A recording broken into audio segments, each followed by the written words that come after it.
So I've recently started getting into reading. I think I talked about in a recent video that I was reading A Calendar of Wisdom by Leo Tolstoy. I'm reading that, but I read my first fiction book that I have in a long time, like physically read it. I've done a lot of audiobooks in the past, but I'm trying to get in the habit of now doing real fiction books, real books, reading them.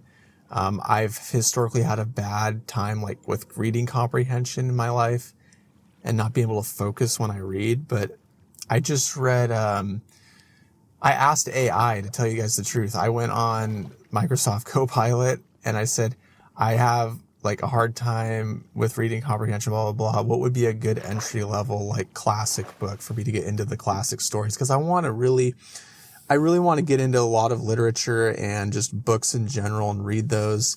And I think it's really going to help me reduce my screen time as well and stop being distracted by my phone. So I read, the AI recommended me The Strange Case of Dr. Jekyll and Mr. Hyde, that story. So I read that. It took me like 2 days. It's a shorter story. It's like 100 pages or something. But I read it and I really liked it. And it kind of inspired me to start reading. So the next book now I'm on is Lord of the Flies, which is a book that I read when I was in high school. And it was actually one of the books I actually kind of remembered that I liked in high school, where I actually paid a little bit attention to the reading. And I'm remembering parts of the book. I'm like a quarter of the way through the book I started today. It's like a 200-page book, but it's kind of bringing back a little bit of nostalgia from English class. And I'm enjoying it so far. But as a side note, what the whole point of this video is for is I titled it something along the lines of spend more money on things that matter to you and less money on things that don't matter to you. So I just am now getting into reading, and I've been a little conscious on buying books because books are expensive, you guys. I don't know if anyone knows this because not a lot of people read anymore, but books are freaking expensive. Like I was even going to used bookstores and like these books are like $15 or $20 and I'm like, no way. I thought that's how much like a hardcover new book was like at Barnes & Noble. No, dude, these books are freaking expensive. So I went to this store called Half Price Books. It's a used bookstore, and even there they're expensive. But I picked up Lord of the Flies yesterday for $5, which I was like, that's fine. But as I was driving to the gym today, and I'm in the gym parking lot right now, getting ready to go in there, I realized that driving by there, I have a Value Village next to me, and I'm like, oh well, I guess I can go in there and see if they have any books, guys. Screw used bookstores. Screw going to Barnes & Noble. Go to your freaking Value Village or your Goodwill. I can't believe what I found in there. I found better books in there than I did in freaking the Half Price bookstore I went, and all the used bookstores I've gone to. And the prices were insane. They had a deal where if you buy 4 books, you get the 5th one for free. I ended up buying 10 books. Guess how much the 10 books I bought were? $27. Okay? $27 for 10 books. That's insane. And they're all big books. A couple of them are actually hardcover too, but a lot of them are just used paperbacks. But there's a couple of them that are in totally like almost brand new condition. There's a few that are a little beat up, but still I don't care. They look totally like intact. I don't know if you guys know the book called Demon Copperhead, but it's a story.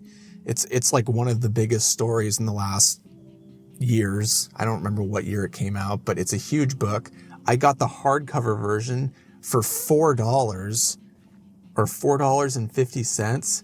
And I look at the tag on the back from Barnes & Noble and it says $32. And it's basically in brand new condition, but I got it for $4.50. It's incredible. So I got a bunch of new books. I'm excited to read. I'm getting into reading, but I want to get back to the point of the video here. There are ways to spend. This is something I'm getting into now reading, but spending money on something that matters to you is totally okay. I'll give you guys another couple examples. I spend money on guitars, on guitar equipment. I've spent $2,000 on my guitar, but I would never spend $15 on a brand new book unless it, like what I'm saying, because unless it was the greatest deal or whatever. So I'm very frugal in a lot of ways. And like, I just bought, I think I'd mentioned in another video that I bought the Halo Master Chief Collection, which is like 6 Halo games for $10 on Steam. Like, that is an incredible deal now that I'm getting back into gaming and whatnot. But I'm trying to get all these things now together, like the gaming and the books, to distract me away from social media and just zone in and dial in to things that I can be passionate about. And I think it's okay for you to spend money on things you're passionate about as long as everything else is in line, right? You don't want to get too crazy with it, and here I was getting a little crazy with my books. Here at Value Village, I thought I was going to be spending $40 and it came out to be $27. I was like, wow. So there are definite ways where you should spend your money and where you shouldn't spend your money. And if you like to eat, whatever it is, if you like to eat out, then don't feel bad spending your money there, right? As long as everything else is covered for, you have the bare necessities covered, you've got your food, you've got your gas paid for, your insurance, you got your rent, and you're living fine, you have money to spend. And if you want to spend it on going out to eat, traveling, don't feel bad about that as long as you 100% are intentional in the purchase. We only live once, guys. You might as well spend your money on stuff you enjoy. So the way I'm seeing is really these books and whatnot, as it was a little hump for me to get over, like spending money on books, because I am very money conscious. Like it was like a thing for me to actually buy these books, even though they're $27. I saw it, I was like, never mind, $27 is fine.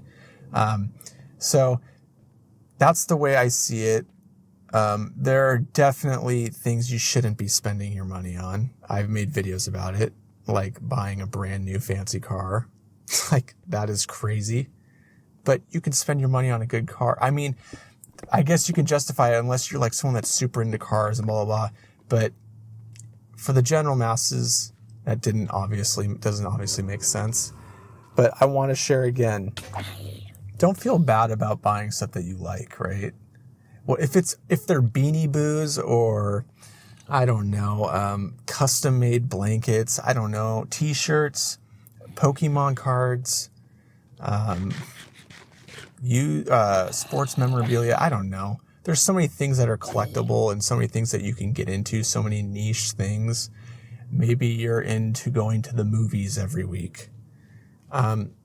As long as it's totally controllable and in your budget, like you're not going into debt to do these things like gambling or something. It's probably fine. I think I'm going to make a video about gambling because I am totally against gambling and sports betting. But again, I guess if you a budget for it, it's okay. But in that case, I think there's so many better things you could be spending your money on than gambling that are actual fun experiences and opportunities. But that's pretty much it for this video, guys. Thank you so much for listening. I hope you guys resonated somewhat with this. I tried to use this story as kind of a way for me to, like me buying these books as a way for me to justify buying stuff with intent and making sure that you are using your money in the way that you want to be using it and not letting other things distract you or having your money use you or you abuse it in the improper way. So thank you guys so much for listening. Hope everyone has a great night and peace out, gang.